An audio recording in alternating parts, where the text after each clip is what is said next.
Një tjetër projekt i domosdoshëm, strategjik, është masterplani i godinave të drejtësisë, të sistemit drejtësisë.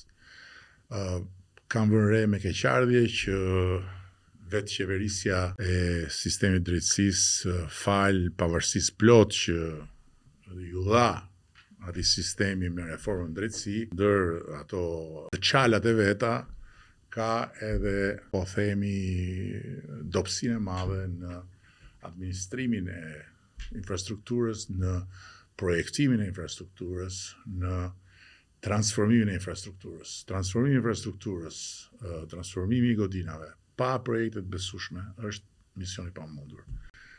Përfundimisht kemi vendosur që edhe këtë mision ta marrim përsipër vetë.